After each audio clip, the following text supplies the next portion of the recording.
If you want to go earlier just go earlier. அட கன்றாவியே. இப்போ எனக்கு ஒரு சவாரி ஒன்று வந்துச்சு. இந்த மாதிரி 13 கிலோமீட்டருக்கு 28 நிமிஷம்னு காட்டுச்சு. சரி பரவாயில்ல, அதே எனக்கு பெரிய விஷயம் தான். ஆனா கஸ்டமர் என்ன சொல்றாங்கன்னா, ஐயோ எனக்கு 20 நிமிஷத்துல போகணும், சீக்கிரம் போங்கன்னா என்னால என்ன பண்ண முடியும்? என்னால முடிஞ்ச மேக்ஸிமம் தான் பண்ண முடியும். அதை விட்டுட்டு சீக்கிரமா அர்ஜென்ட் பண்றாங்க. If you want to go earlier just go earlier சொல்லணும்னு தோணுச்சு. சரி வேணாம் அப்படின்னு சொல்லிட்டு நானே கம்முனா போறேன். ஆனா அது அவங்க என்ன நினைச்சாங்கன்னா, நான் வேணும்ட்டே ஸ்லோவா போறேன் நினைச்சிட்டு இருக்காங்க. அப்படிலாம் கிடையாது. என்னோட ஆட்டோவோட ஹையஸ்ட் ஸ்பீடு 55 km/h தான்.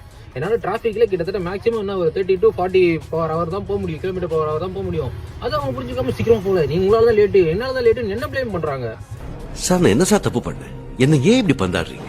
நல்லது செய்ய வந்ததுக்கு இவ்வளவு தண்டனையா? உங்களால தான் லேட்டுன்னு சீக்கிரமா போன எனக்கு 1/2 நாள் சம்பளம் போயிடும், 1 நாள் சம்பளம் போயிடும் அப்படின்னா போகட்டும். என்ன உங்களோட நீங்க பொறுப்பு இல்லாம லேட்டா போயிட்டு ஏன் மேல இப்படி பழி போட முடியும்? உங்களுக்கு தேவைன்னா நீங்க தானே சீக்கிரமா போகணும். அதை விட்டுட்டு ஐயோ எனக்கு